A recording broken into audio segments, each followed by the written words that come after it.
Okay, we will call a subcommittee meeting to order for Senate Study Bill 3001, which would be the Senate version of what property tax reform has the opportunity to look like here in the state of Iowa. As I stated last week, I think it's always important to start off with the why. And I think as we go through these discussions on all the bills throughout here, why becomes very important. And the why for this topic in this General Assembly is for the fact that Iowa has some of the highest property tax rates in the nation. We are 10th or 11th highest, depending on where we're at. And the why is that the current system right now is broken through a variety of reasons. The Iowa legislature, via the Constitution, says the General Assembly has the responsibilities for property taxes. When we hear so much from our constituents, and we know anecdotally, we can look all over, this thing is broken. And we know what's happened in the last few years of the rising assessments. The legislature, it's time for us to step in. So the bill we have before us today is very lengthy, but the principles are simple. And that is when assessment growth rises more than 2%, your property tax rate should come down. We want quality roads and bridges here in the state in an attempt to find a reasonable way to fund those quality roads and bridges. We want every homeowner to have a 50% homestead exemption with the overall principle that we want property you have for your family and property you have for your business. And finally, for seniors, at some point in time in their lives, once they have their house paid off, shouldn't the public policy position be that they get to own their home? So in the bill we have before us today, it sets the age of 60. And I know there's been lots of discussions on that, and we're going through those discussions. But ultimately, for that first half an acre and for your house, those true mom and pop senior citizens out there, once they own their home, shouldn't they have the opportunity to actually own it and not pay involuntary property taxes? That's the Senate vision. I know there's a lot of opinions out there, and we're gonna get a lot of good feedback. I do want to say up front, we've already had a variety of meetings. We already have an amendment kind of working a little bit. We're gonna put more pen to paper here, but I do appreciate all the collaboration we've had. There's still good ideas coming in, right? And this is a complicated effort, but if we're gonna do this right, it's gotta be a complicated solution. That concludes my opening comments, and we'll just go around here. Senator Schultz? No. Senator Schultz? Senator Winkler? Senator? Okay. What we're going to do is we'll go around the room, who you are, who you're with. We will then state your comments towards the bill, positive, negative, ways for improvement. And then when we go online to Zoom land, and if you wish to speak, click the reaction button at the bottom of your screen. That will digitally indicate to us you wish to speak to the bill. Thank you. Start. Right.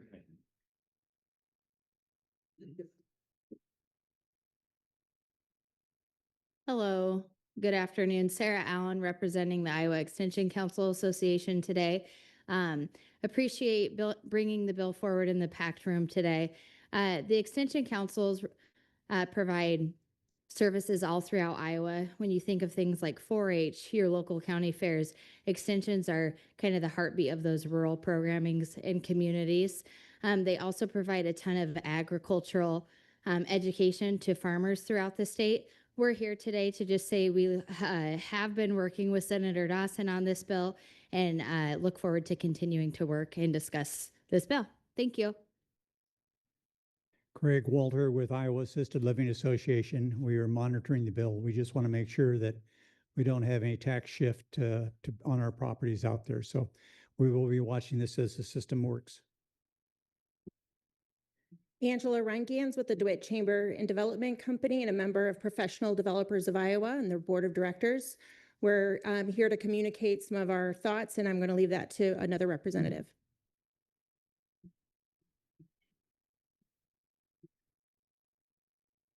Kylie Spees, Common Good Iowa. We are registered against this bill. There are a few positives that we appreciate. The considerations on inflation, year-over-year inflation above 2% is the new normal in this decade, but they're just outweighed by too many highly regressive tax provisions for us to support it. First of all, increasing the gas tax and the local option sales tax just takes the cost of funding these tax cuts out of one pocket and puts it into another, catches low-income, middle-income Iowans every day. Will hit the lowest income Iowans the hardest. And on the homestead components, we have a number of concerns about who those will most benefit. The first is that the exemption is 50%. As you know, percentage exemption is a regressive tax that grants a larger tax break to those with higher value homes. The unencumbered homestead relief for Iowans 60 plus is probably the most unequitable provision of this bill, in our opinion. Not only are many Iowans who would receive relief in this group still of working age, that data shows that Americans 55 to 75 have the highest median net worth and financial assets and the lowest rates of mortgage or home equity liens. There is no policy justification that ties your obligation to the bank to your obligation to your community. Our recommendations for better ways to target residential relief would be circuit breakers for those who are paying the largest share of their income in property taxes. Some options for that might be seniors on fixed incomes, low-income homeowners being priced out of a developing neighborhood, or those whose financial circumstances have changed. Deferrals are another way to provide relief to illiquid homeowners, allowing seniors to age in place and communities to eventually recapture that lost revenue. Ma'am, I was going to correct you on some of your information there real quick. When you say it's regressive on the 50% homestead, it's capped out at $700,000.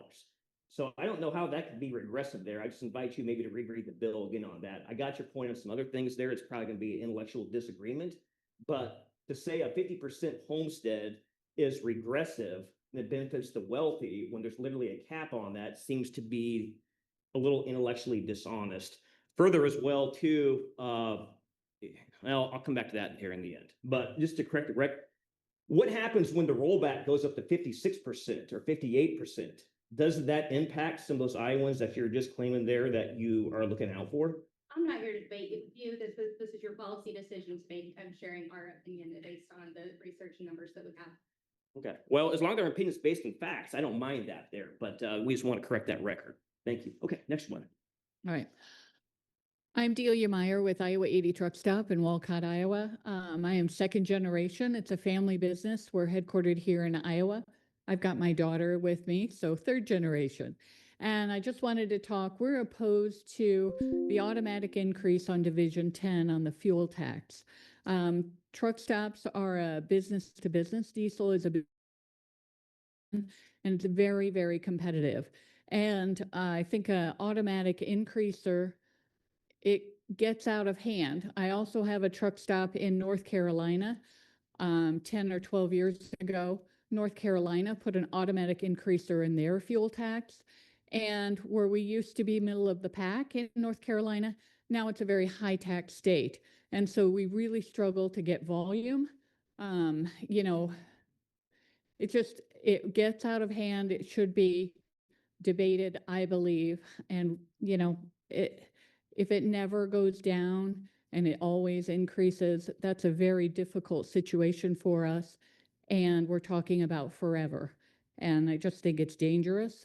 You know, if you want to talk about competitiveness, one of our customers that we're dealing with out of Eldridge, a trucking company, you know, we lost the business over $60 a month. He's choosing to send 100 drivers across the street, you know, and not be at the world's largest truck stop with free parking, with everything else we offer, over $60. That's how tight their margins are, and that's what we're dealing with. So I just encourage you not to put an automatic increaser, an automatic tax increase. It's very uncompetitive for us. Okay, follow-up question, ma'am. Is there any fuel tax increase you actually do support? Yeah. You know, I think everybody is pro good roads, and I think it's an issue, and I think it should be, we should decide on an amount, and it should not go up forever. I get that, but from your policy history, though, have you ever supported a gas tax increase? No. Okay, thank you. Nate Risto, Iowa Taxpayers Association. First of all, I want to thank the Senate again for bringing forward this bill and having this conversation about property tax. Critical one to have this session. Also want to thank Senator Dawson for the time you've taken to speak with our association and meet with us on this bill in particular. I'm going to start just talk about a couple of things that we actively support in this bill. First being some sort of a levy limit, some sort of a spending limitation that would provide uniform mitigation of property tax increases for all taxpayers. We also support items in section 53 and 132 dealing with market distorting transactions. We do think that clarifying language is helpful, particularly for commercial taxpayers. But really, I'll spend most of my time talking about the big portion of this bill, eliminating rollback. ITA has a number of principles that we follow, 3 of those being neutral, fair, and simple. Eliminating rollback certainly meets those principles of creating a neutral tax system, a fair tax system. And while unrolling what has been 50 years of a tax shift on commercial and industrial taxpayers isn't simple, the end result is a more understandable tax system. So that said, we are continuing to evaluate the impact on classes and subclasses of property taxpayers of doing this. It is very challenging, again, to unroll that 50 years of winners and losers. And so we're continuing to evaluate that. And again, appreciate you bringing this forward. And I'll reiterate what I said last week. Believe it is imperative that the legislature comes to a solution on property tax this session and pass it through. Thank you.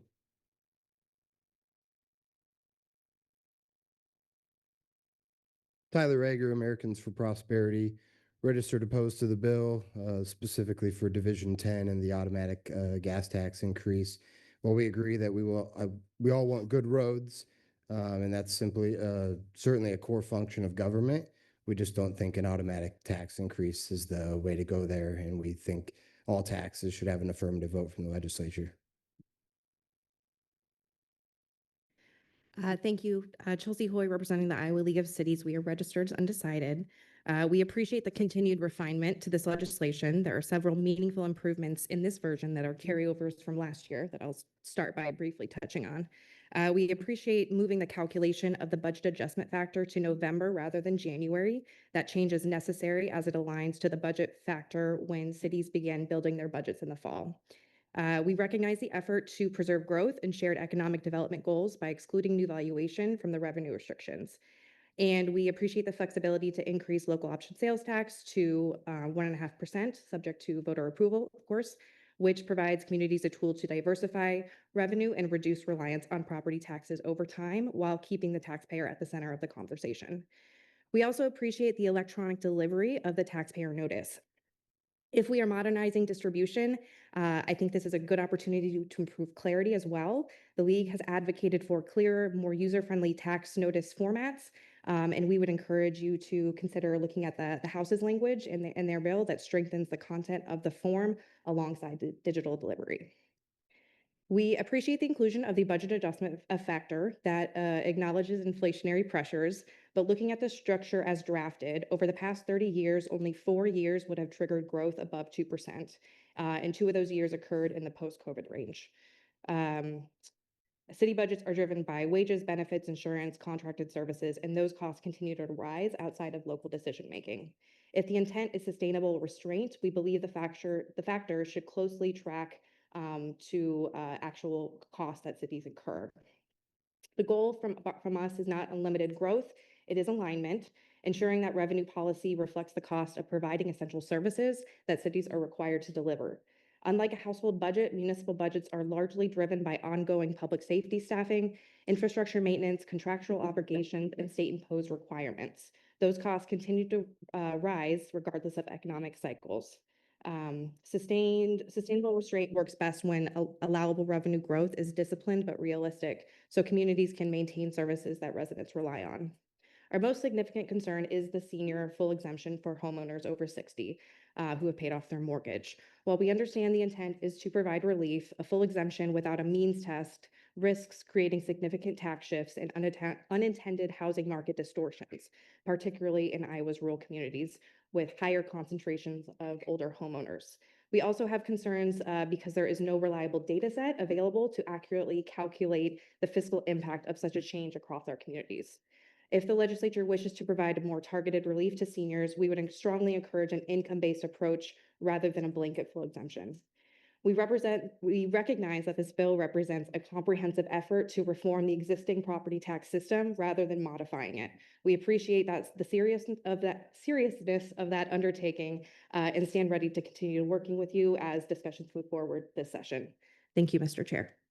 Okay, real quick here. I got to correct you on one thing. I'll come back to some of your comments at the beginning, but you listed some of the variety of things there. This bill does not cap port liability, insurance, property, some of the things you list there. So it's really not a 2%, right? Which is why we call it a soft cap, Sure. as opposed to, I'm not trying to put words in your mouth, but as opposed to representing like everything needs to fit under 2% on the CPI. The reality, there is flexibility there, which is We're looking at the CGFL in this bill. Yes, that is correct. Okay. Accurate. Thank you. Thank you. Good afternoon, Craig Patterson, and I'm here representing a few clients. I'm just going to kind of go through a couple things here. First of all, very much appreciate this conversation. There's 3 big bills, within 10 days of the session starting, and there's a robust conversation. Really appreciate that. And I don't second guess the fact that you're hearing at the doors, property tax reform. One of your folks showed up at your Senate colleagues was at a PDI roundtable and pointed out to the folks in the room that you all largely, passed referendums around the state, but, so you guys have to thread the needle, and I have much respect for that. From PDI's standpoint, first of all, we 100% want to see property tax reform, something sustainable, predictable. There's a lot of things in this bill that we like, following the direction of income tax reform, which was really a game changer when the legislature made that one single bracket. We don't believe TIF is standing in the way of property tax reform. Also, I just wanted to mention that in case, we're happy to work on that, even with the reduction in the school foundation levy. The CPI in this bill is a great step in the right direction. Provides more flexibility to reflect economic changes. Some of you probably saw an email from the Common Sense Institute this morning in your inboxes, noting that home values rose at 3.7% in Iowa in 2025. Perfect example why the CPI makes more sense. We like the diversified revenues lost, the road use tax fund piece in there. Switching gears, one thing I would note for the Iowa Library Association is if there's any look at returning voter approved levies into the discussion, we would entertain that. On behalf of public transit, the transit levy tied to CPI, we view that as better than the 2%, but bear in mind that that's their only levy. So flexibility is really key in there. Regional cooperation is really the model for service delivery. So we would just want to point that out. And then on behalf of Polk County, the CPI and the new valuation sections make this bill more workable than House File 718 and the hard caps in the other bills. So we do have some concerns about the changes in the bonding, but otherwise, thumbs up on the overall. So thank you. Chair and members of the committee, thank you for the opportunity to speak. My name is Dan Langworthy, and 5 years ago, I started buying and operating multifamily property. We're a small business with a team of just 4 and just under 100 units, but we take a lot of pride in the work we do. We purchase distressed multifamily housing, fix it, and provide a better and safer community for residents to live. I'm here to oppose this bill. For operators like me, it is a major tax hike and shock. Iowa's tax system has been what I have relied on when I bought properties, hired staff, and built budgets. This bill can translate into a 100% increase in taxes for me by year 2037, not adjusted for inflation. That kind of swing can put good operators like me underwater. And the impact doesn't just stop with owners. When taxes jump, rehab budgets get cut. That means affordable, older housing stock will not be preserved. It also makes it harder to justify new construction. And while I don't do new construction today is affordable workforce housing in the future. If we choke off development and reinvestment, we lock in affordability problems for the future. This does not just hurt owners, it hurts renters. Thank you.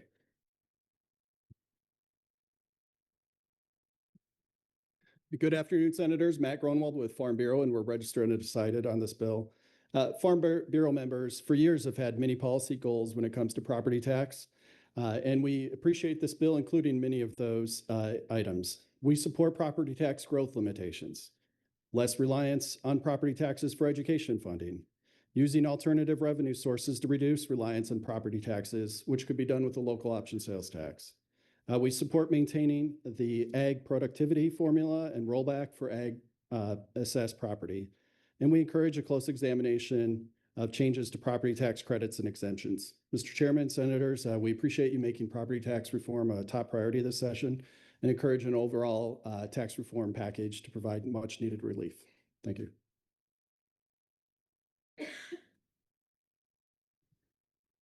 Good afternoon, Senators. Tom Cope here on behalf of several clients. Just want to hit 3 issues in the bill. First issue, on behalf of Casey's General Stores, we do have concerns, as have been expressed previously, about the change to the fuel tax that would put that on an index. We think that if the legislature wants to consider raising a tax, it should do that by voting each time on that. We think that's good tax policy and something that we think is appropriate on the fuel tax as it is with other items. Second of all, appreciate, and several of the items we've talked about from a local government standpoint, do want to highlight some language on page 69 at section 101 of the bill dealing with the local option sales tax. And this is a change that is not the main focus of the local option sales tax, but would say that if you currently dedicate some of your local option sales tax to road construction and you want to amend your revenue purpose statement, you cannot reduce the amount that goes for road construction. We represent a city that would have some negative potential consequences. We believe that if the residents of their city vote to amend that revenue purpose statement, that they should have the flexibility to do so. So we have some concerns about, again, section 101 on page 69.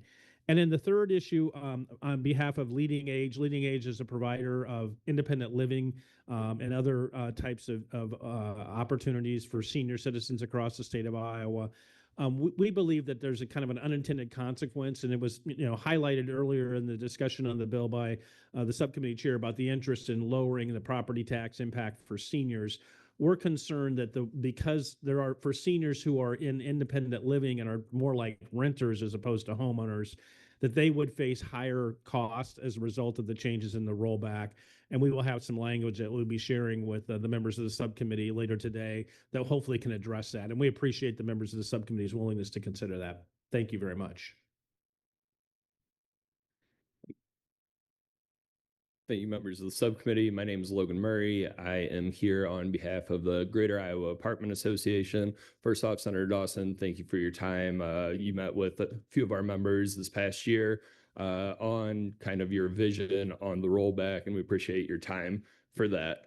First of all, I'd like to say we're registered undecided on the bill. We're still trying to figure out the fiscal impacts on what it would do to multi-residential. We've been working closely with our friends from the Iowa Taxpayers Association.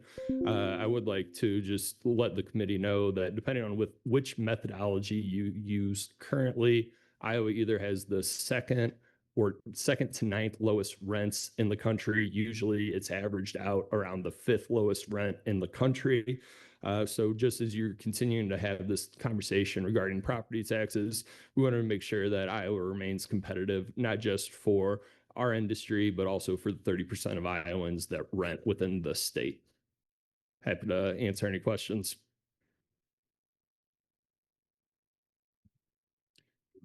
Lyle Brame with the County Engineers Association. Road funding is important. We appreciate the inclusion of the fuel tax indexing.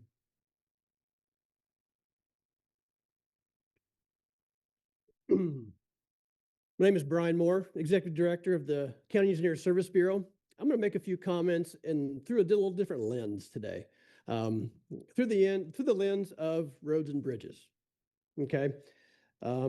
First of all, I've spent a 25-year career as a county engineer, designing, building, and maintaining the road network that everybody in this room uses. We've worked with our city colleagues, DOT colleagues, general contractors, local farm bureau, okay, to develop and maintain the network. And you'll notice I say the word network, okay? Question I have for everybody in the room. what's the most important road in the state of Iowa? It's the one with which you use. Okay. The general public, they don't know, nor really do they care who owns or maintains the roads with which they need to get from point A to point B. Okay, so road funding is very important. Your Amazon packages don't get to where they need to be. Your kids don't get to school. Emergency services don't get there. And last time I knew, we were still an ag state. Every piece of kernel of corn, soybeans, eggs, pigs start on a gravel road, make their way to a paved 2-lane county road, go to a state 2-lane paved road, to the interstate, to the rivers, to the port internationally. Okay, it is a network. So how does this network get funded? There's three pieces of three stools, three buckets: federal, road use gas tax, which is our state tax, and local property taxes. Okay, what's important to understand here is that the cities, counties, state DOT, they all use different portions of those three buckets. If one of those buckets don't hold up the stool, the network fails. Okay, so we're here to discuss the big one, property tax, but Senator Dawson, you also have in this bill, looking at the gas tax.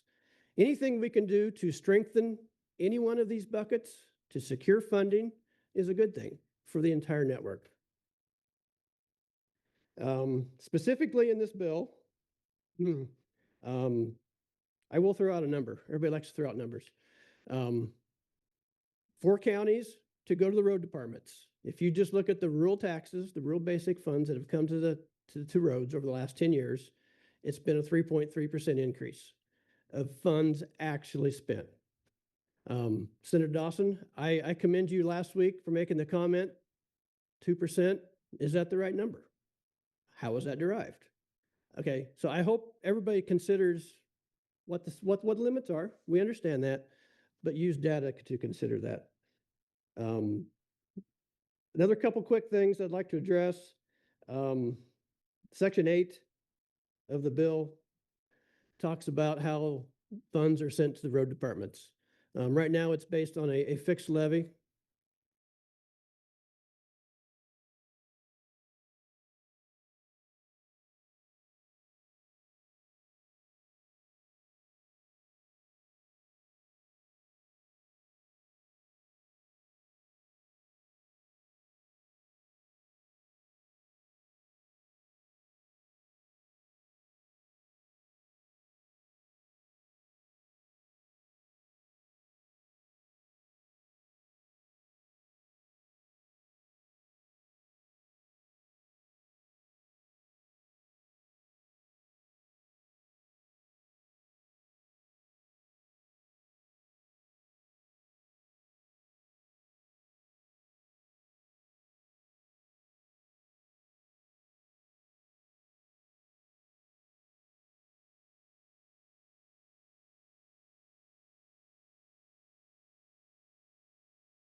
Utilities should be a factor in consideration to provide relief to our constituents and to our citizens.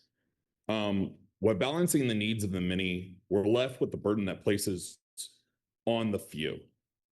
In cities across Iowa, especially smaller rural towns where the Republican voter base does exist, services are getting cut and being considered for being cut. Recently, Eldora's mayor recently suggested cutting EMS in a local budget meeting, and that stirred quite the hoopla. The majority of the shortfalls are the prolonged product of many failures across many facets of our government. Deferred maintenance is one, poor choices, going with the smaller Band-Aid fix. Inherently, if we put a cap on revenue, whether it be a hard cap or a soft cap. This would inherently push the cities to start borrowing more. And when you borrow more, you spend more in interest. One of the other things I did discover is while Iowa does have somewhere between the 8th and the 12th place in the nation for being one of the highest property taxes in the nation. One of the facets I found was corporate and residential was higher, but our ag was a lot lower. And because we're an ag state, we want our ag to be lower because here's the funny part. The funny part is we're using that to bring in revenue, the product, the commodity that derives from that.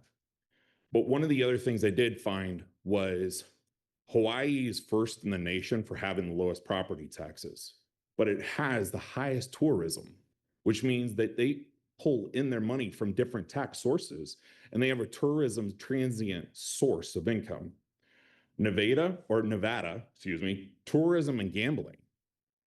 And then Alabama uses fines and fees. Reliance on state and federal funds, heavy reliance, is also factored into those states. That's why their property taxes are so doggone low. Our constituents don't come to these budget workshop meetings. They're not complaining to me. They're not complaining to the city council. They're not complaining at board of supervisor meetings, but they come, as you guys door knock, they're saying property taxes are too high, but they never show up to the city council meetings to voice those complaints. So how are we at this level supposed to be able to address any of their concerns or even show them what is in the budget if they don't come and see us first? The state's expenditures last year increased by 5%, but inherently you want to cap us at 2%. Doesn't seem hardly responsible, doesn't seem fair. And the 65 years and older own the greatest majority of property, holding the greatest amount of value in the state.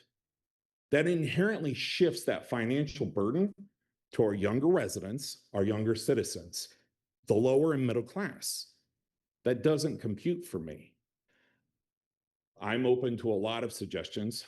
I just hope that we could shift this a little bit differently than where it's at. Thank you.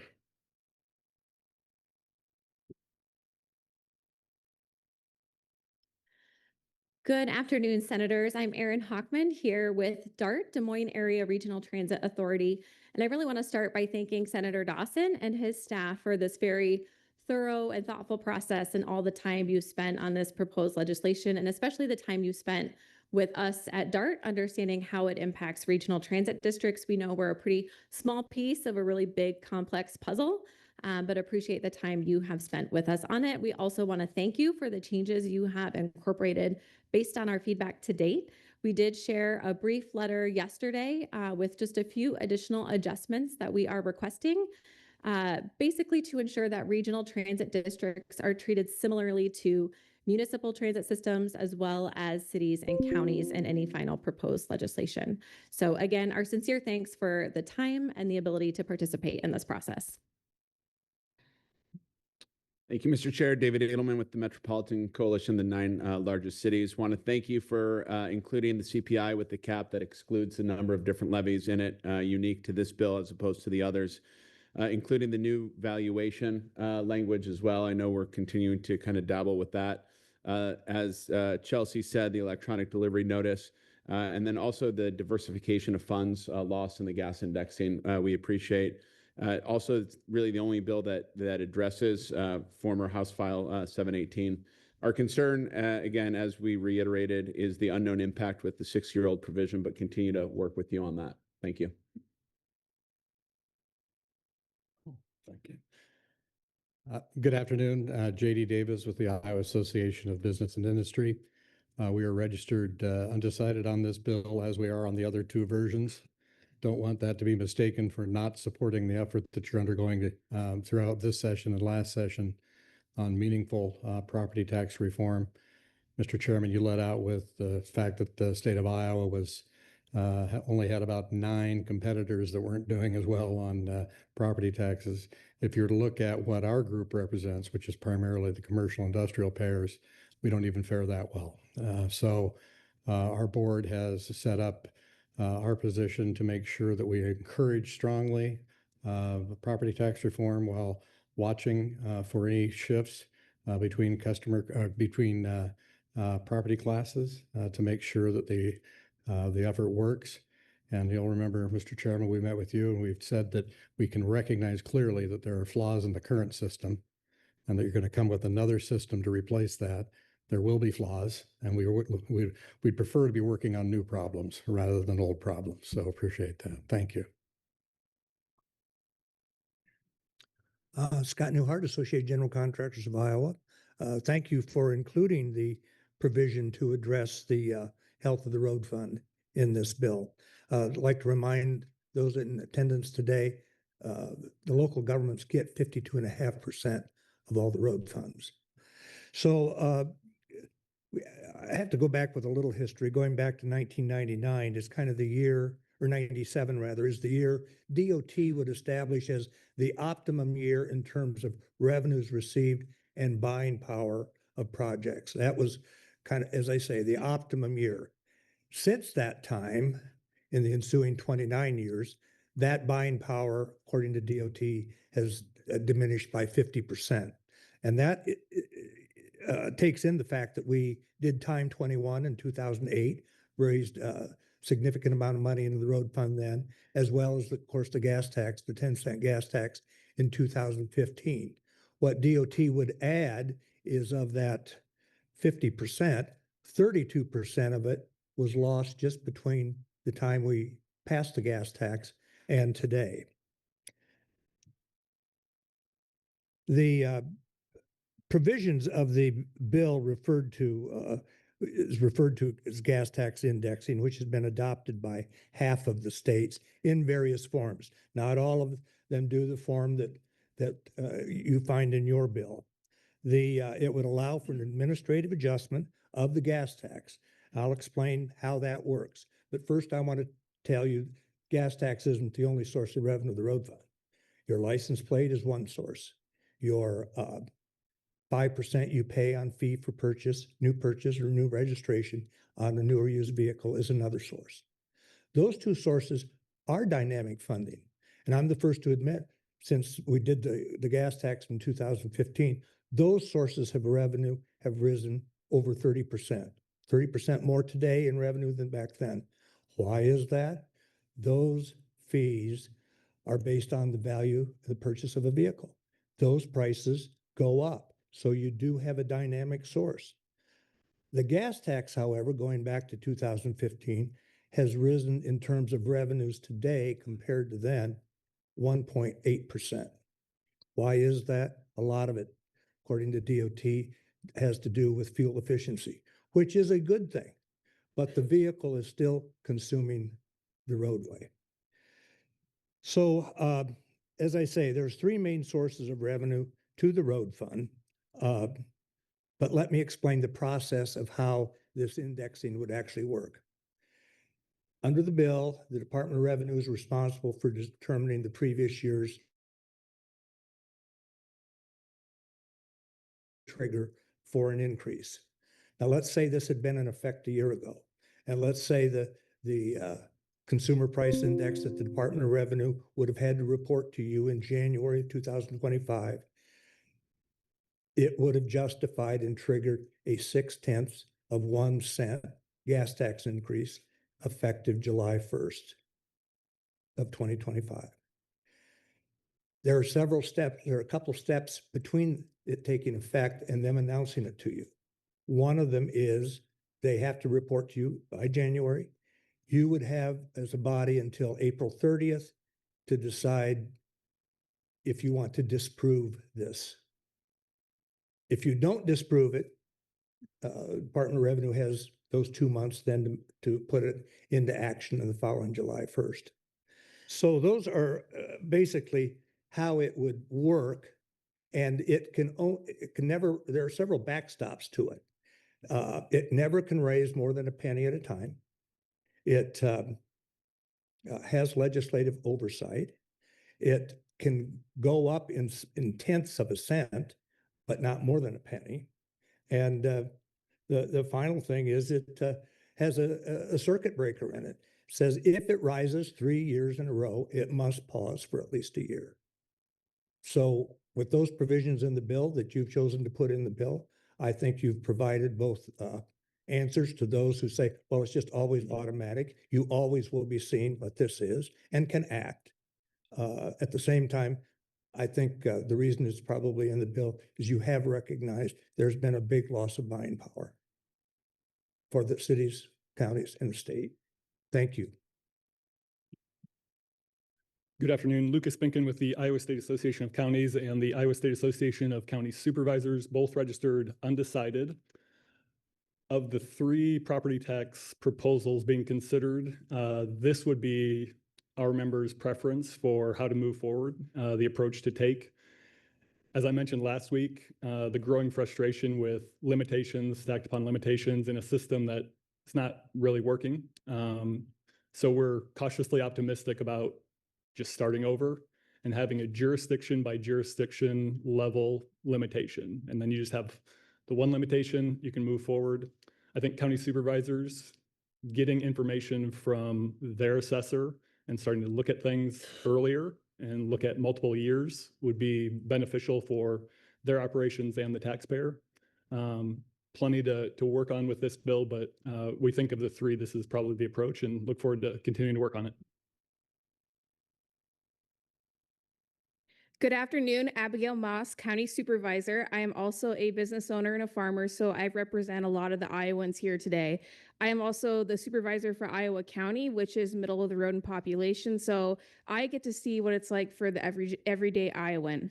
And I've had the privilege of helping other county supervisors from across our state, so I've gotten to see how every county operates, whether they're big or small, so I feel like I have a really broad perspective of how local government works.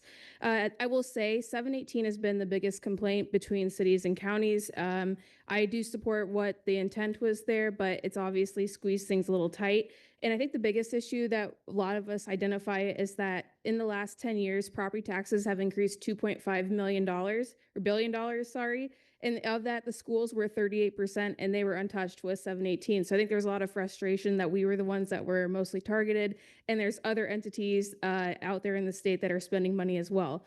Mind you, community colleges in that 10-year time frame also increased their property taxes by 89%. And here the cities and counties kind of got the most of the heat. I like this bill because of the predictability when it comes to budgeting. Getting rid of that rollback, as Lucas said, helps with future budgets as well. And I've always maintained, why do we pay $79 million across our state to have local assessors just to have the state tell us what we're actually going to do for valuations? And in Iowa County, they've gone up. And why should I have to compete with Polk County, Dallas County, Johnson County? And so I think that getting rid of that, the rollback is a great thing. The gas tax inflator, I also support as well. Just so everyone knows, the cities and counties manage 11 times the miles of road that the state does. And so a lot of us, when it came to property tax relief, we either had to cut or maintain what we've been giving to secondary roads. I know in my county, we maintained the same amount for the last 11 years, irregardless of 718. But the problem is then that's less gravel for our local roads. So this is a great opportunity to maintain the roads and bridges that we currently have. Just as a general comment, as Curtis, as you said earlier, I also had the same question. Nobody shows up to my budget meetings. The last one I had complaints about stray cats and wanting an ordinance. But the problem is that it takes a PhD to understand the property tax system as it is today. And that's why we need to simplify it. And that's what this bill does. It takes a PhD and a full-time job, because for someone to chase down their school, their city, their community college, their county budgets, go to all the meetings, figure out what's going on, that's a full-time job. And who do you know? Who's the bad actor? We don't know. So that's why I think the state has gotten involved, and that's why I commend them for doing so. And the last thing I will say is, as a county supervisor and as somebody that's traveled across our state, I think that people are frustrated with the taxes as far as property taxes, but they also want services. I know we all want good roads and bridges. We all want law enforcement. We don't want to travel 3 counties away to go get your driver's license, right? The problem is the notion that you don't actually own your home if you can't pay your property taxes. People take a lot of pride when they buy their first home. They take a lot of pride when they pay it off. And it's a looming threat over their head if they're on a fixed income like Social Security, that if I can't pay my property taxes, the government can take it. And so that's why I really support this bill as well, because that's what I've seen as boots on the ground talking to the average taxpayers in our state. Lastly, I will just say the mailer part going online is great. I think statewide, Jamie, was it 800,000 that was spent, something like that? 800,000 was spent last year on a mailer that was confusing at best. I have better words for that I'll save for another time. But I just thought that it's great to go online to save the taxpayer dollars. And lastly, the bill isn't perfect. Obviously needs a little fine tuning, but I've never seen a perfect bill come out of this building. So I think we can all agree on that one.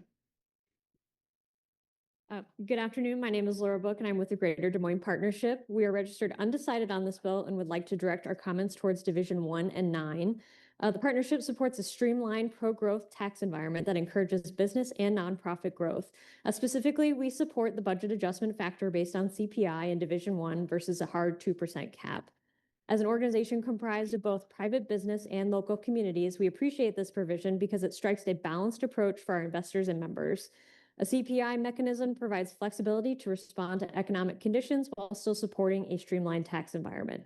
Additionally, the partnership supports Division 9 and the option to increase the local option sales tax from 1 to 1.5%. We appreciate this proposal providing local governments with tools to diversify revenue streams.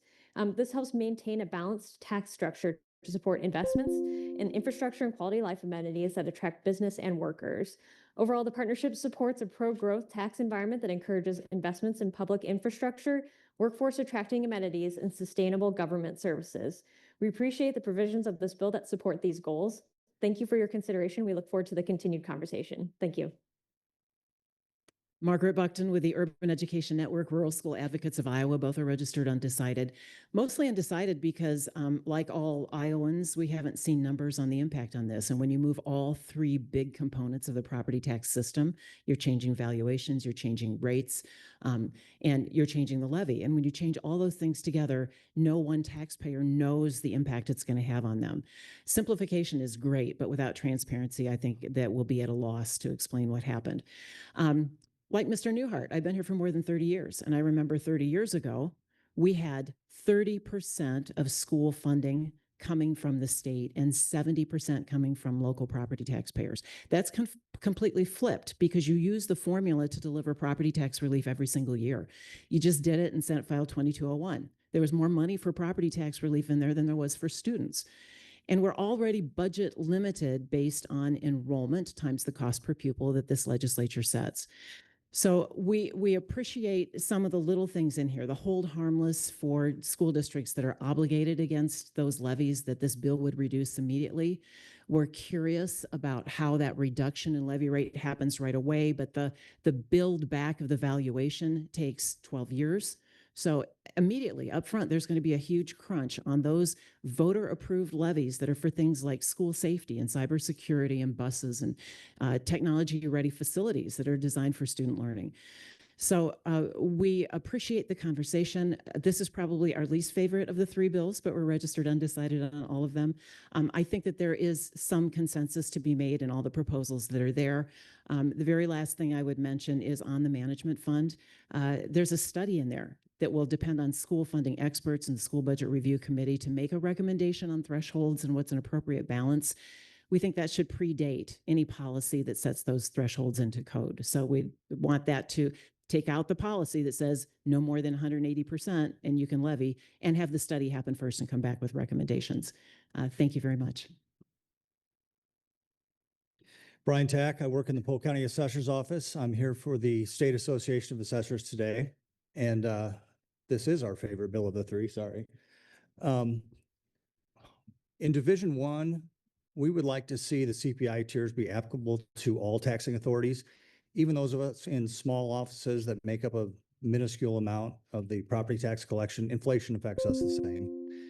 And then in Division 2, we're in favor of the additional language regarding a new valuation that has been put forward in front of you already.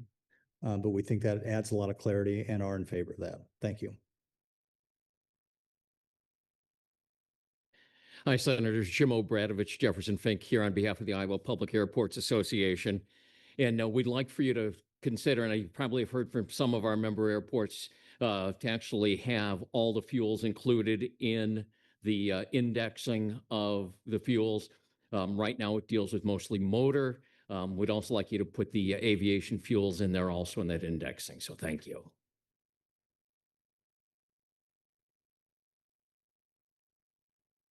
Cindy Peterson here representing Police and Fire. And first of all, I would like to thank you for tackling such a huge topic. Your passion and dedication to this is muchly appreciated. I would just ask, we're hearing from around the state that with this overhaul of taxes that there's going to be some cuts happening. And we would just ask if there could be any kind of guardrails to protect public safety in our small communities because they're at a fear of being cut and eliminated and what have you. But any opportunity to try to protect police and fire would be great. Thank you.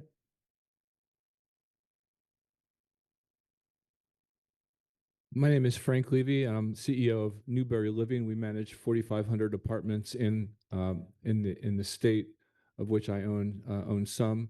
I'm surprised that there's no other apartment owners apart from Dan Langworthy, my friend, speaking out, and I'm especially surprised there's no lenders speaking out because property taxes is usually the single biggest line item in an operating budget. In the first year of this bill, our property taxes would increase by 50%. We believe that the first thing we would likely have to do after this bill passes is meet with our bankers because some of our properties would be underwater or unable to make debt service payments. As a result, we would foresee significant foreclosures in our industry across the state.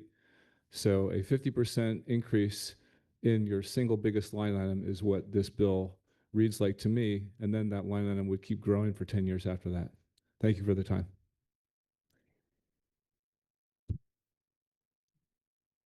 Dan Serp, I'm a supervisor in Clinton County. Appreciate the comments from the mayor and my peers with the counties over here. I would like to provide some comment about a little bit of concern about sustainability for the long term of the 2% cap.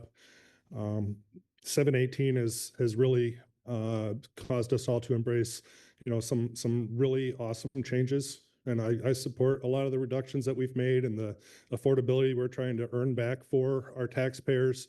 In Clinton County, the first time we went over the 350 cap was in 2016. And we did that because we, rather than a head tax to operate our landfill, we decided to pay for it out of our general fund. And we embraced going over 350 as a partnership with our municipalities in Clinton County. And it became a great success, really. It enhanced collaboration and cooperation and helped us keep our operational costs down. And really, everybody considers it's a win.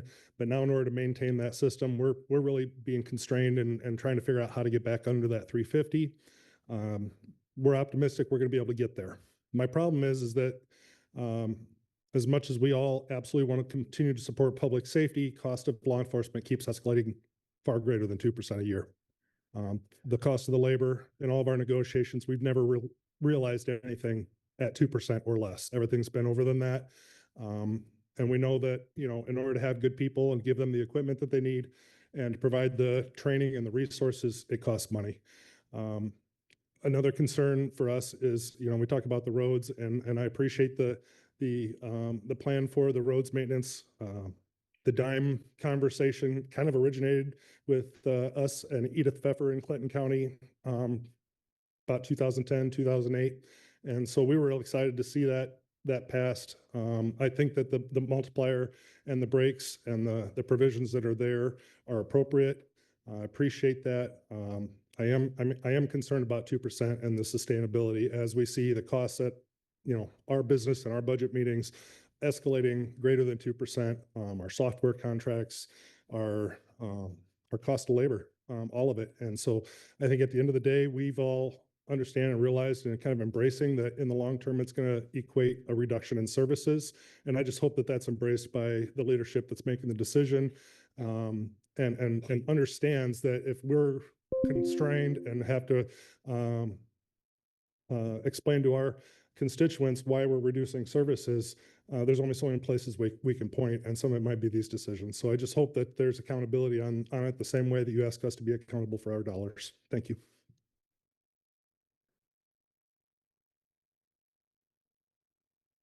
Brittany Lumley here on behalf of Ownwell. We are registered undecided on the bill. I know we spoke last week about the burden of proof shifting from the taxpayer over to the local entity. And so we are looking forward to working with you on that. Since that's not in this bill, we would like to make that addition down the line. And so that's why we're undecided and would appreciate you considering it. Thank you.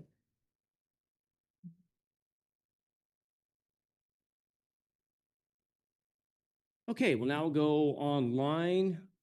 I butchered this last week. Nathan, looks like you're up.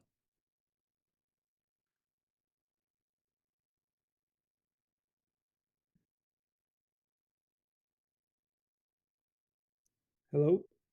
Yep, we can hear you. All right, perfect. Thank you. Yeah, I would just kind of like to add, I'm a property owner out of Iowa City area, Johnson County. And just kind of piggyback off of Frank with Newberry's comments as far as property owners. I'm also a part of the Iowa City, Greater Iowa City Area Apartment Association. And we're sort of all the points noted by Frank. We're concerned that, essentially will lead to tenants, rent rates are just going to go up. And from the apartment standpoint, and with Iowa having a pretty low or a shortage on affordable housing, we're concerned it's going to kind of blockade future development, rehab, and just affordable housing for tenants. So thank you. Thank you. Mayor Kavanaugh, you're up next. All right, thank you, Mr. Chair and Senators. Appreciate this time again to be able to meet with you and talk about this bill. As I mentioned in previous testimony, the challenge and the opportunity for us in this discussion of property taxes really comes down to achieving this balanced approach that the taxpayers are demanding of us. The taxpayers in Dubuque and throughout Iowa, they want lower taxes. We've heard that clearly, but those same taxpayers are asking us on the local level for a return on their tax investment with services and improvements in our city here in Dubuque that they need and desire. So I want to start mostly with and I'm going to spend most of my time on appreciations actually on this because I just feel the need to point out that several aspects of this bill really indicate that you, Senator Dawson, and all of you as members of the committee have really genuinely listened to the concerns of city leaders that we brought to you, and you're working to strike this balance, like I just mentioned. So I really appreciate that. Some specifics. I appreciate the CPI provision that's related to revenue growth. There are very real costs for city services, and those real costs do shift over time. And as we've heard from many of the speakers here today, those costs have tended to increase. This bill also provides an incentive for economic growth, excluding new valuation from revenue restrictions. We appreciate that. We also appreciate the very real attempt to simplify the property tax system with real structural changes. I think this is a great benefit to taxpayers and really everyone who has to deal with the property tax system and talk about it. I do think it'll increase these types of changes could actually improve public participation in this process, and I appreciate that. Also appreciate the proposed increase for local option sales tax with voter approval. Also appreciate applying the CPI to gas tax has been mentioned before. And then finally, the taxpayer notices, I think are going to see a great improvement in this bill and reach taxpayers more easily. So I really appreciate it. The one consideration I want to mention today as a potential concern is the impacts of exempting the residents over 65. As has been mentioned, I think income-based exemption would likely be a better option for our residents. So I hope that we can carefully consider that as we move forward and keep that conversation going. So thank you very much for the time today. Thanks, Brad. Seeing as no one else, going once, going twice. Okay.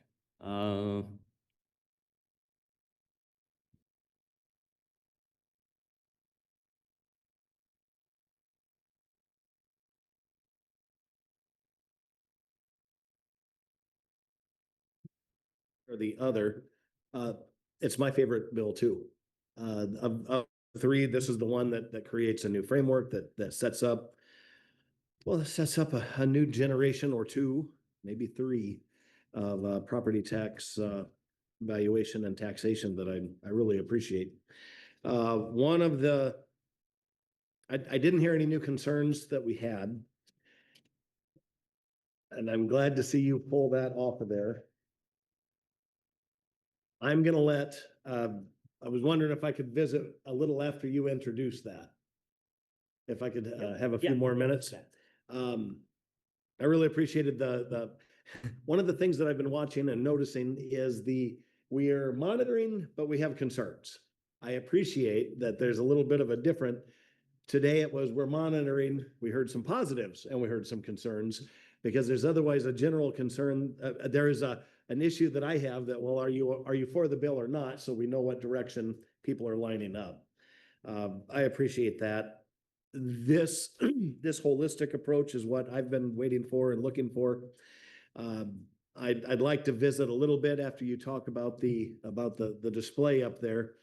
I appreciated hearing from multi-residential owners on their concerns, and I have kind of a history I'd like to talk about after you introduce that. Sarah. Thank you.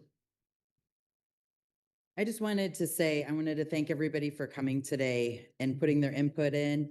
I've been a part of the subcommittee for the last couple of years. I'm very grateful to be a part of this conversation because I know that this is such a big issue on Iowans, on all Iowans. So I'm excited to hear what Senator Dawson has to say, and I think that I'm like Senator Schultz. This is definitely, out of the three bills in the building, this is by far the best one in my opinion, and excited to move it forward today.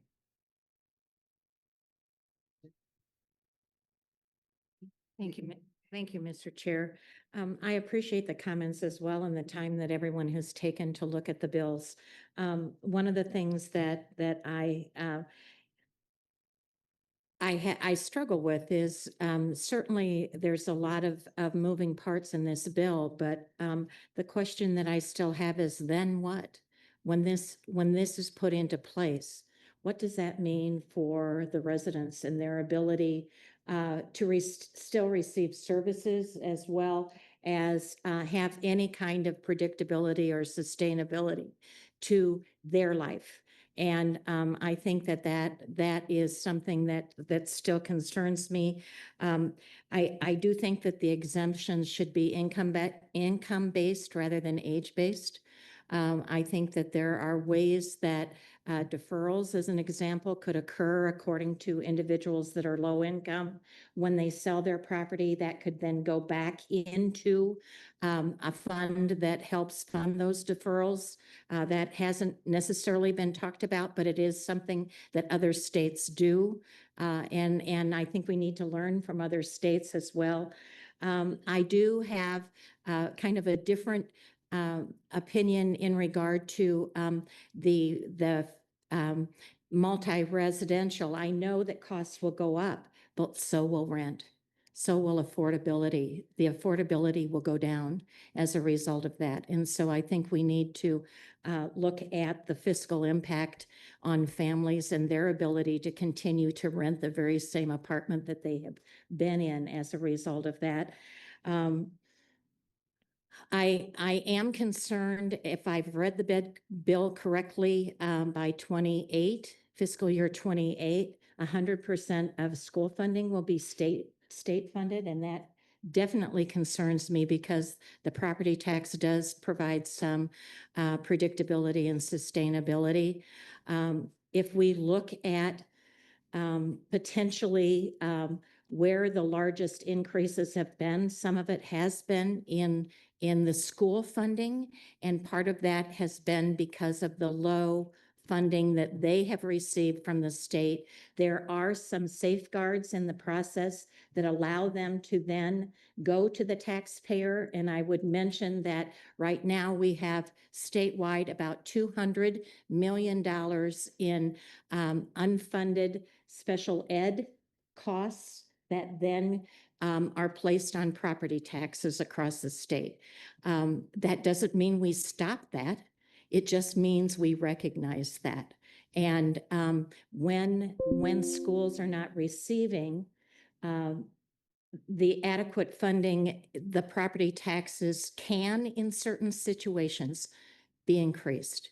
And when we then take on 100% of school funding, that means that they will be spending maybe more, but the per pupil allocation will be less because we don't have a balance of the 540 levy or the levy that is being proposed initially in this bill. So there's still some things that it's more the fiscal impact and the what does that mean for the health of our cities and counties and school districts as a result of the bill? And I'm willing to dig into that some more, but those are questions that I have. Thank you.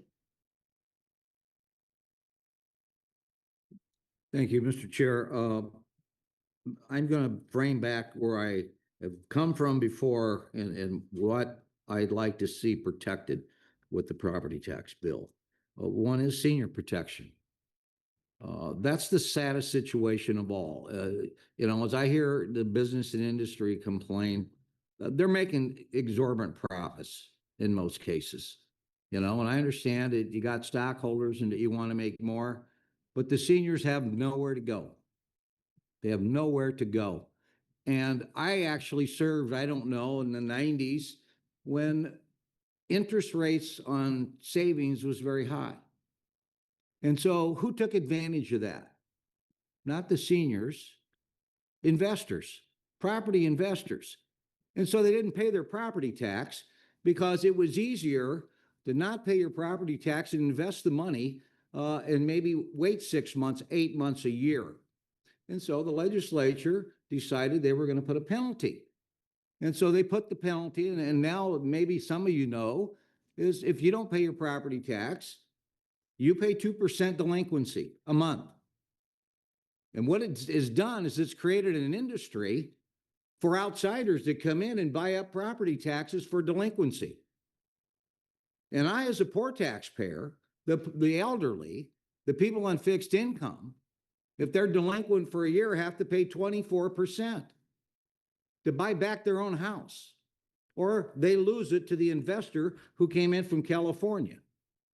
And so, that was done because interest rates were high. They weren't at 0.5% or 1%, but we've done nothing to lower that or to scale that for people that aren't paying their property taxes because they can't afford to, rather than investing the amount and coming out better. So that's one issue that's been grinding for 30 years. It's time to address that part in this bill. Tax exempt properties. Again, I said it in the last subcommittee. Tax exempt properties in the city of Des Moines, 40% are tax exempt. And so when I hear the partnership talking about encouraging expansion of tax exempt properties, charitable organizations, that's great. But again, then we lose. The state complex is tax exempt. I can understand the Capitol, but every building out here, as we expand, the Utilities Board, the Supreme Court building, those are all tax exempt. But yet we have to provide emergency services. That should be addressed. That at least the city ought to be able to charge for emergency response.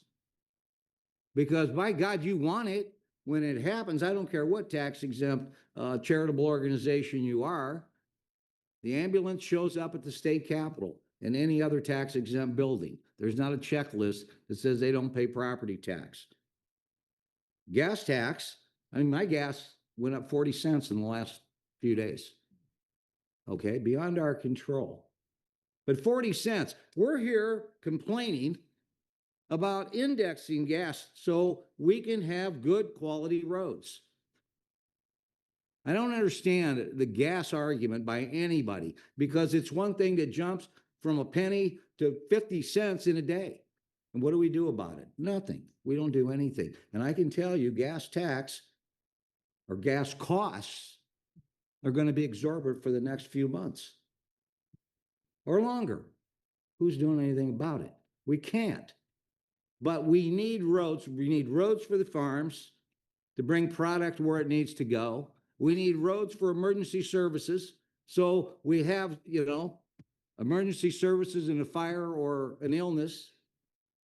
We need it for school buses. We need it for all kinds of things. So that issue alone, shameful that anybody would oppose that, to index that. Public transportation is a priority to me. This is a large community. The poorest people in this community are the ones that depend on public transportation. And they need it at night. When people criticize that I see buses running at night with only 2 or 3 people on them, those 2 or 3 people, that's how they get to work. And that's how they pay taxes. Maybe property taxes, maybe in apartments. So we need good public transportation in our communities. We need the outlying communities to pay their fair share and stay connected, not pull out. County hospitals, very important in this community. County hospitals, that's where people go when they don't have any insurance. And our county hospital is one of the finest hospitals in this community. And so, those are some of the basics. The idea that the federal courthouse can come in Des Moines, Iowa, and buy the nicest piece of property on the river and put a courthouse there that takes it off the tax rolls. Why? They could just do it, and they did it. And so there's a lot of things that need to be looked at in our property taxes, but tax-exempt property really needs to be looked at. Maybe it ought to all be put into a pot in Polk County and then spread out per capita. Because you know what? The people in the nice growing suburbs out there still have to come to Des Moines to work and to recreate, but there's no cost to them. Des Moines pays it, the Des Moines taxpayer, where the poor people live. You don't have the same situation in Ankeny and in West Des Moines and in Altoona.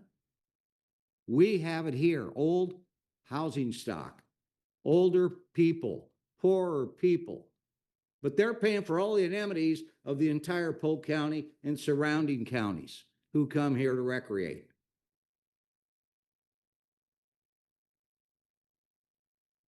People that talk about local option. Yeah, give local option. Why do you like local option? Because it's regressive.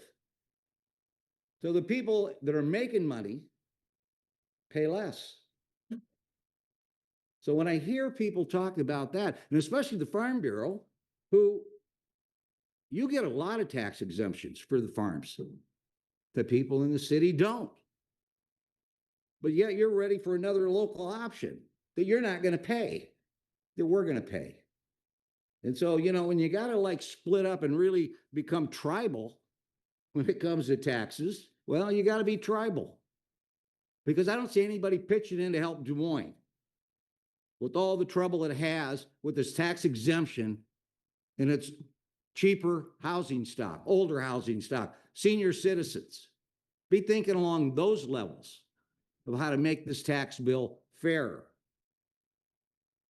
We radically cut income tax, state income tax here. I didn't see anybody in this room complaining about it. It was all nice. But we cut it a little fast and we cut it a little sharp. And now the state's in trouble.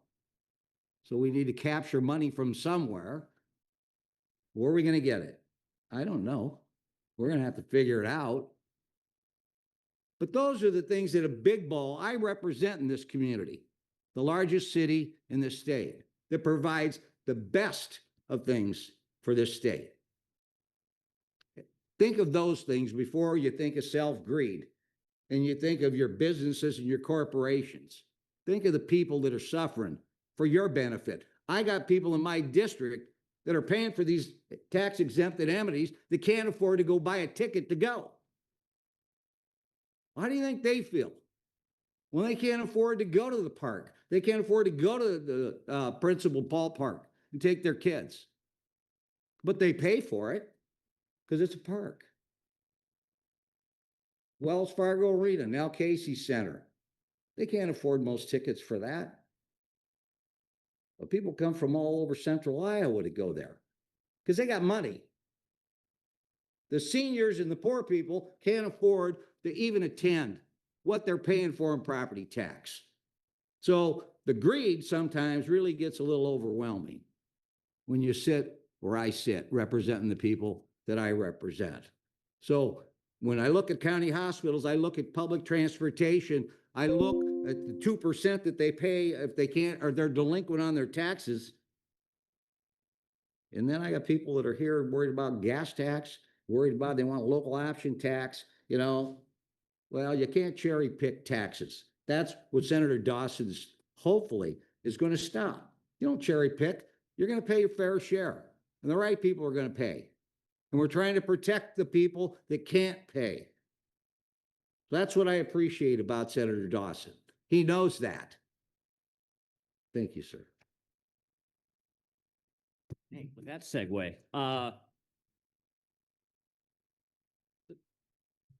listen, property taxes are hard, right? We have 3,458 taxing jurisdictions in this state. And if a simple idea presented itself, it would have been done years ago, right? This bill isn't a property tax relief bill. This is a total overhaul. The attempt is how local government funds its services. Because the reality, unless we're willing to take a leap, unless we're willing to go deeper, we're still going to be hanging out 10th highest in the United States. Guarantee you, that won't change. I'm going to come around and hit a few points here a little bit, right? And this just illustrates how tough this is. And I do appreciate, now we've had some good conversations over the interim and last year to develop this thing out further, right? And a lot of colleagues there. But what were the complaints we heard about last year, right? How do you provide service? We heard a lot about roads and everything, right? Why do we go to, we talk about re-engineering how local government funds itself. If we're going to wean back our reliance on property tax, we have to diversify these revenue sources, right? So we go to the gas tax. That's a constitutionally protected fund.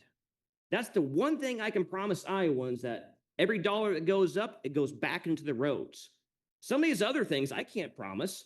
It might go to some ridiculous program that will open up, someday, or pay for a soccer stadium here in the state or something like that with other revenues here. But this, I can promise Iowans, will make better roads, right? But back to why taxes are hard and reform is hard. I'm not going to pick on you here, but just an example, right? And I understand your organization has a national policy against indexing, right? I totally respect that there. But here we are trying to provide a bill to the state to say, like, if you pay off your house or once you own your house, you get to actually own it. And we ignore that whole thing of eliminating a property tax. But we come back to the association position.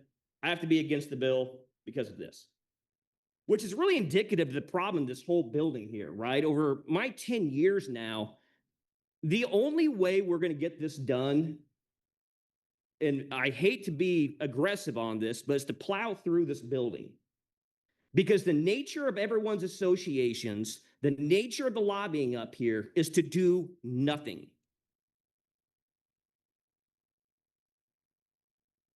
And I say that I'm trying to work with everyone, but at some point in time, there's going to have to come a point where it's like, are we going to work for Iowans? Or are we going to work for the basement and work for second floor?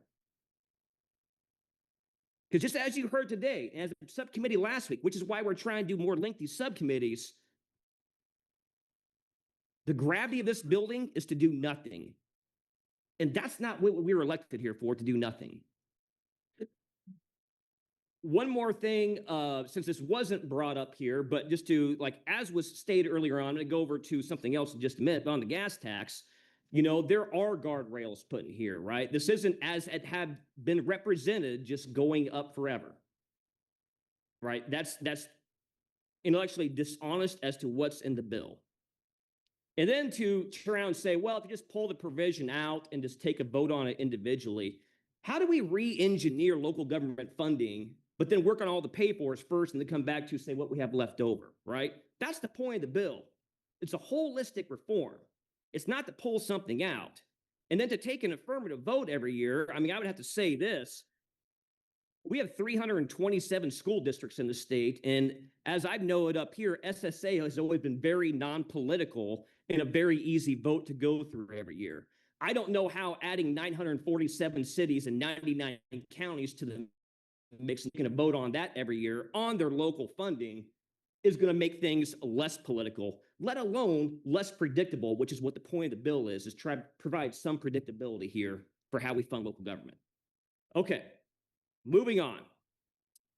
The principle of this bill is to have property you own for your family and property you own for income.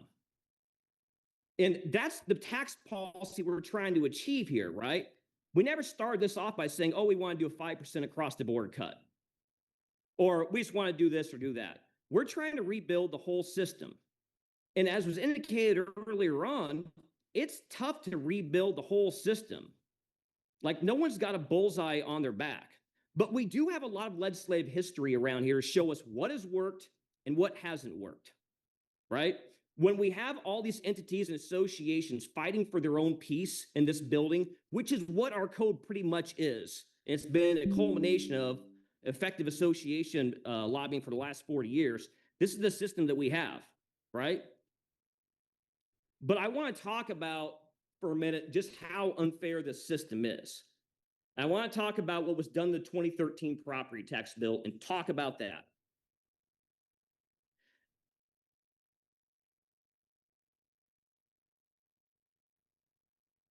When we have created a tax environment, not all the state, at the federal level too, where it is more advantageous to own a rental property than it is to own your family home. Many cases, you pulled down federal credits, you pulled down state credits, you might be getting some HUD funding. Once you separate all that, if it's going to be a new development, you probably got some TIF as well too. Then once the building goes up, or then once you buy the building, you start to depreciate it, right? You business expense your property taxes, you business expense your insurance.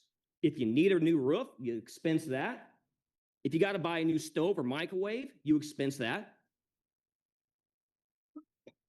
All those things I just said, does a family get that opportunity here in the state? No. If a family needs a new roof, they got to come up with the money to pay for it, either out of their pocket or take a mortgage out. If the stove goes out, they got to come up with that money as well too.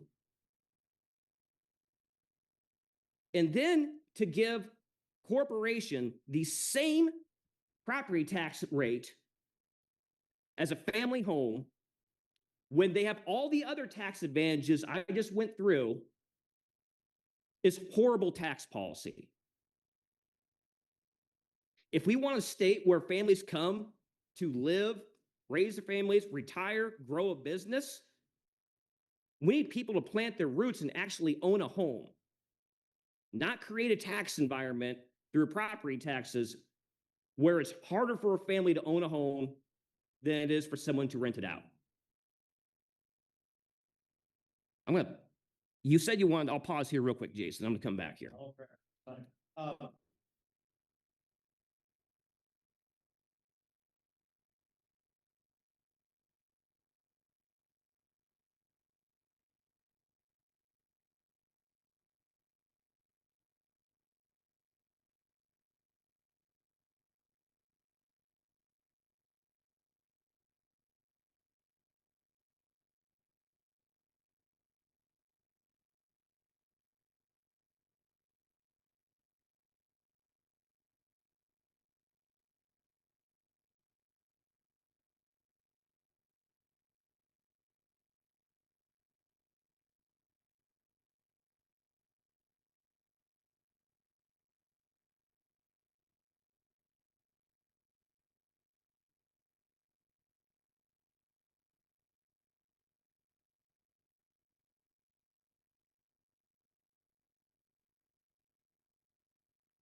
thank you.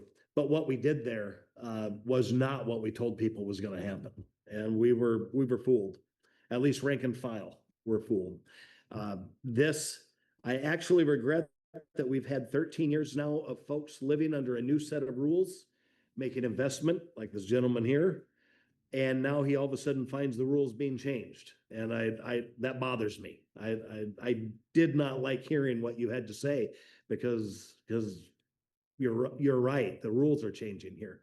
And yet at the same time, among the philosophies that this bill addresses is there is a difference between property that you own to shelter your family and property that you own to make an income and pay for your family shelter and food and cars and college and all that. And I believe, as ugly as it is to say after hearing your painful situation, it's the right thing to do. I have to back that up. That's the first philosophy part is what property are we taxing because you are sheltering your family, and what property are you taxing because it makes you money? The other philosophy that I can't back off of is the idea that in America you should have the opportunity to own your property and nobody can take it from you. Only you can get rid of it. You can pass it down, you can sell it or whatever, but nobody can come, a stranger can't come and have a legal maneuvering system to leverage it out of your hands, whether through, so I can't get away from the benefits of that. The broadening the tax and lowering it, in property taxes. So many of our property tax services are not. So many of our property taxes go to items that are not property services. They don't serve the property itself. Now, fire, that was an easy example. But so many of our locally funded services go to everybody. And I think it's completely just to look at everybody and say, well, you got to pitch in a little bit. And I don't think that this bill overdoes that. I think you hit some niches that are really good while still serving those two philosophies that I've identified here. Thank you. That's off my chest now forever. Good. Senator Winkler, I admitted it publicly. To follow up on that here, and like to Senator Schultz's point, like the target of this bill is not to come after the losers, or the winners in here. It's just like, how do we rebuild a new system, right? But I have to hit back hard on the fact that, when there has to be some historical accuracy to this entire discussion, right? And clearly, there is no other entity in this state over the last 10 years that got a 50% cut to their property taxes and stayed in line with rent rates going up through the last 10 years, right? We can't accept there are real consequences. At the same time, too, there's another truth here as well, too, right? And the biggest truth is that rent rates are dictated by the market, what people can pay. Because if it was dictated solely by property taxes, those numbers wouldn't look accurate. In part of the 2013 bill, and I know everyone was doing their best attempts. I'm not going to throw shade at Senator Schultz here, but it was the best that people could do. And frankly, there's a lot of property tax cronyism going on there. And I'm not going to go any further on that, but talk to anyone who was around this building at that point in time, because it sure as heck wasn't me. But that wasn't a property tax reform bill. That was partially a property tax cronyism bill. And I had the damnedest hard time sitting back and say that we're going to reform the system and keep cronyism in place. It might not be perfect, but I have a hard time sitting back and saying that we're going to honor all the past deals around here when primarily those were, well, I won't say that. To some extent, those were campaign donations. Certainly wasn't real policy. This is still a work in progress. As I said before, we are working through some things and there are good conversations going forward, right? But this is tough. Said before, we have over 3,458 taxing jurisdictions. Simply will not work. And I promise everyone this, anyone's looking for simple in this room, we're going to be back here in 2 years if we do a simple fix. I think the goal of the Senate is to do something beyond simple and something comprehensive something that provides some relief, something that families actually see their bills go down, and something that's a little bit more fair across the state of Iowa. And in the end, make us a little bit more competitive, hopefully a lot more competitive. With a guaranteed exemption for homeowners, property you own for yourself, property you own for income, better quality roads and bridges, and the promise in the end, if you own your home, you're done paying involuntary property taxes. That's the vision we're trying to achieve. There's a lot of details in here. But I do know ultimately in the end, we're going to have to work together to plow through this building because the nature of it says otherwise, and we have to fight for Iowans. That concludes the subcommittee. Appreciate everyone. Thank you.